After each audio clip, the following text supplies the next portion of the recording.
ओम प्रणाम भगवान। बोध कथा का शीर्षक है आत्मज्ञान। एक राजा को राज भोगते हुए काफी समय हो गया था। बाल भी सफेद होने लगे थे। एक दिन उसने अपने दरबार में एक उत्सव रखा और अपने गुरुदेव एवं मित्र देश के राजाओं को भी सादर आमंत्रित किया।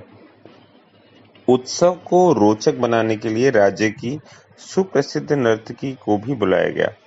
राजा ने कुछ स्वर्ण मुद्राएं अपने गुरु जी को भी दी, ताकि यदि वे चाहें तो नर्तकी को अच्छे गीत व नृत्य पर पुरस्कृत कर सकें। सारी रात नृत्य चलता रहा। ब्रह्म मुहूर्त की बेल आई। नर्तकी ने देखा कि मेरा तबले वाला ऊँग रहा है। उसको जगाने के लिए नर्तकी ने एक दोहा पढ़ा। बहुत बीती थोड़ी रही, पल पल गई बताए, एक पल के कारणे क्यों कलंक लग जाए। अब इस दोहे का अलग अलग व्यक्तियों ने अपने अनुरूप अलग अलग अर्थ निकाला। तबले वाला सतर्क होकर बजाने लगा। तब यह बात गुरुजी ने सुनी तो उन्होंने सारी मोहरें उस नर्तकी के सामने फेंक दी। वही दोहा नर्तकी ने फिर पढ़ा तो राजा की लड़की ने अपना नवलखा हार नर्तकी को भेंट कर दिया, और फिर वही दोहा दोहराया तो राजा के पुत्र युवराज ने अपने मुकुट उतारकर नर्तकी को समर्पित कर दिया। नर्तकी फिर दोहा दोहराने लगी तो राजा ने कहा, बस कर, एक दोहे से तुमने सभी को लूट लिया है। जब यह बात राजा के गुरु ने सुनी तो गुरु के नेत्रों में आंसू आ गए और गुरु जी कहने लगे, राजा, इसको तू वैश्या मत कह, ये तो अब मेरी गुरु बन गई है। इसने मेरी आंखें खोल दी हैं। यह कह रही है कि मैं सारी उम्र संयम पूर्वक भक्ति करता रहा और आखिरी समय में नर्तकी का मुजरा देखकर अपनी साधना नष्ट करने यहाँ चला आया हूँ।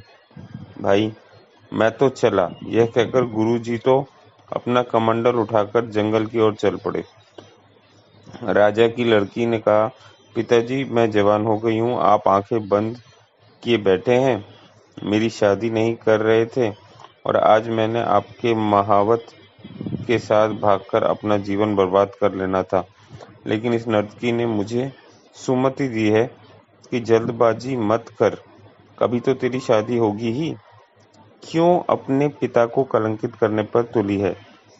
युवराज ने कहा, पिताजी, आप वृद्ध हो चले हैं, फिर भी मुझे राज नहीं दे रहे थे। मैंने आज रात ही आपके सिपाहियों के साथ मिलकर आपका कत्ल करवा देना था, लेकिन इस नर्तकी ने समझाया कि पगले, आज नहीं तो कल आखिर राज तो तुम्हें ही मिलना है। क्यों अपने पिता के खून का कलंक अपने सर पे लेता है? धैर्य रख। जब ये सब बातें राजा ने सुनी तो राजा को भी आत्मज्ञान हो गया। राजा के मन में वैराग्य आ गया। राजा ने तुरंत फैसला लिया, क्यों ना मैं अभी युवराज का राज तिलक कर दूं।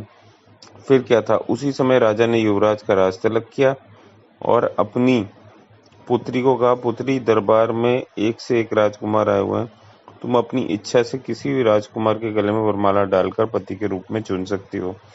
राजकुमारी ने ऐसा ही किया और राजा सब त्याग कर जंगल में गुरु की शरण में चला गया और वेदों का जो परम रहस्य है उसे जानकर जीते जी जीवन मुक्ति को उपलब्ध हो गया।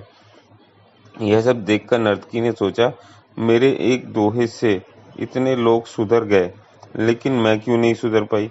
उसी समय नर्तकी में भी वैराग्य आ गया।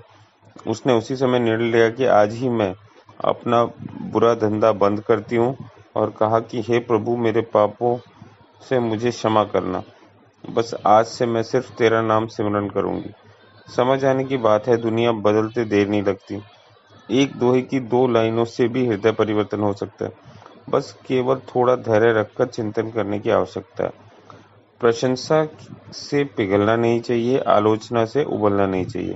निस्वार्थ भाव से कर्म करते हुए संसार में आनंद से विचरते रहें और उस राजा की ही तरह जगत की नश्वरता को और दुख रूपता को पहचान कर किसी सद्गुरु और सत्संग से आत्मज्ञान प्राप्त करके जीते जी मुक्ति का विलक्षण सुख अनुभव कर लें। तो भगवान, ये बहुत ही महत्वपूर्ण बोध कथा नर्तकी आज ही